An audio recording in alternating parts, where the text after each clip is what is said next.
بسم اللہ الرحمن الرحیم۔ سعودی ٹی وی کے ساتھ محمد قریشی بریکنگ نیوز کے ساتھ آپ کی خدمت میں حاضر ہیں۔ ریاض سیزن میں فنکاروں پر حملہ کرنے والے یمنی کا سر قلم۔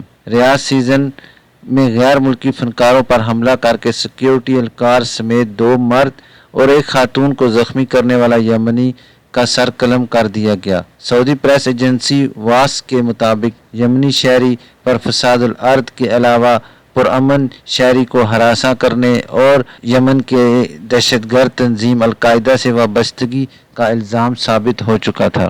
یاد رہے کہ ریاض سیزن کے تحت کنگ عبداللہ پارک کے تھیٹر میں ہونے والے ایک ثقافتی ایونٹ کے دوران ایک شخص نے فنکاروں پر چھری سے حملہ کر کے انہیں زخمی کر دیا تھا۔ ریاض پولیس کے ترجمان نے کہا تھا کہ حملہ آور 33 سالہ یمنی تارک وطن ہے جس کے ہاتھ میں چھری تھی اور نامعلوم اسباب کی بنا پر اس نے فنکاروں پر حملہ کر دیا تھا۔ ترجمان کا کہنا تھا کہ حملے کی وجہ سے تھیٹر کی ٹیم کے ارکان میں سے 2 مرد اور 1 خاتون بھی زخمی ہوئے تھے جنہیں مقامی اسپتال منتقل کر دیا گیا تھا۔ وزارت داخلہ نے اعلامیہ جاری کرتے ہوئے بتایا کہ یمنی شہری عماد عبداللہ القوی المنصوری نے ریاض سیزن میں ایک غیر ملکی بینڈ پر چھری سے حملہ کر کے زخمی کر دیا تھا۔ اس نے شرکاء کو ہراساں کیا اور پرامن ماحول میں دہشت پھیلا دی تھی۔ وزارت داخلہ نے بتایا کہ اسے یمن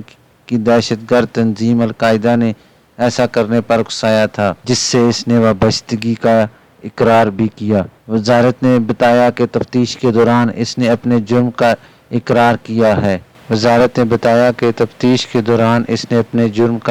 کیا ہے۔ جس پر اسے عدالت پیش کیا گیا۔ وزارت نے یہ بھی بتایا کہ عدالت میں شواہد کی بنا پر اس پر الزام ثابت ہو گیا ہے کہ اس نے ناحق اور بے گناہوں کا خون بہایا ہے، پرامن شہریوں کو ہراساں کیا ہے، سرکاری اموال اور ملک کے امن و امان میں خلل ڈالنے کی کوشش کی ہے۔ وزارت نے یہ بھی بتایا کہ یہ تمام الزامات فساد الارض کے زمرے میں آتے ہیں جن کی بنا پر عدالت نے فساد الارض کی سزا سنائی ہے۔ وزارت نے بتایا کہ بعد ازاں اپیل کورٹ نے زیر عدالت کے فیصلے پر صادق کرتے ہوئے سپریم کورٹ میں معاملہ پیش کیا جس نے منظور کرتے ہوئے بالائی حکام سے نافذ کی منظوری لے لی۔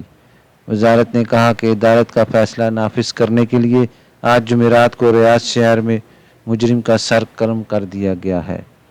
وزارت داخلہ نے تاکید کرتے ہوئے کہا کہ حکومت ملک میں امن و امان برقرار رکھے ہوئے ہے اور اس میں خلل ڈالنے کی کسی کو اجازت نہیں۔ جو کوئی بھی پرامن شہریوں کو ہراساں کرنے کی کوشش کرے گا یا فساد فی الارض کا مرتکب ہوگا اسے یہی سزا دی جائے گی۔ ابھی تک کے لیے اتنا ہی۔